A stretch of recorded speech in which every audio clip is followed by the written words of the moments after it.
return from work. For what daw po? Akala ko po vegan po today. Why are you still receiving calls from work? Humingi lang ako ng schedule sa update ng daddy mo. So that I can assure na tuloy tayo sa Friday. Tuloy mo sila na nag-set mismo for that day. Just making sure visiting, lalo na at least kayo. Kamusta ang ating dati pa ko? Pag-chat na po siya kay Alda about sa dinner. Na-try niya daw makapunta. Bakit? Hectic na naman ba schedule niya? Kilala ko naman po si Alda. Siya may pinaka-busy na schedule.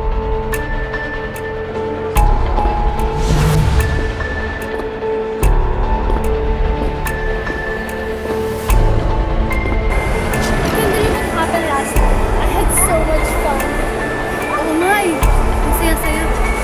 Tapos magkasama na naman tayo. Hindi ko pa nagsasama. Mas okay ako. I don't work kaya. You know, stress relief kaya from my work. Buti naman, pinapayagan ka na ng parents mo makasama.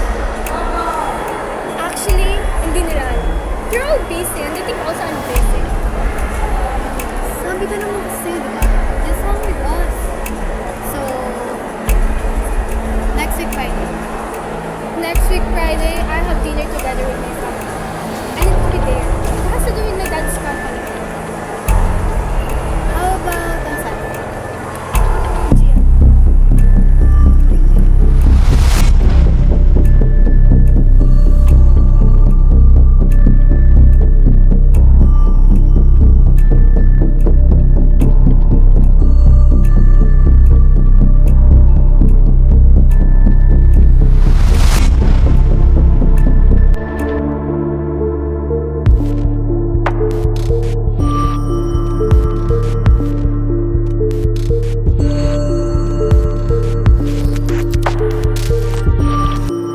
Sir, sure na ba itong schedule ko?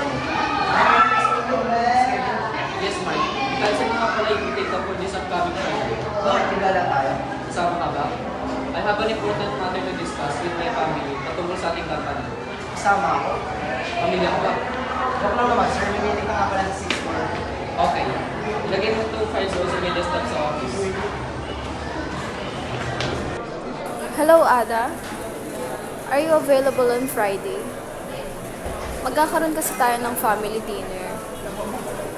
Yes, kailangan nandun ka. Kaya sana makapunta ka. Also tell the others na magkakaroon ako ng event.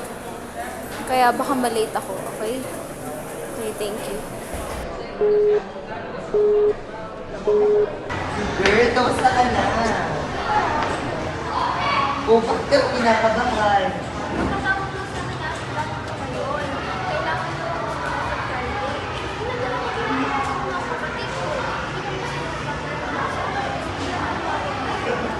Hayaan mo na, mali mo, importante na kayo. At baka kailangan ka nila doon. Okay, hindi kita kukulitin sa araw na yun.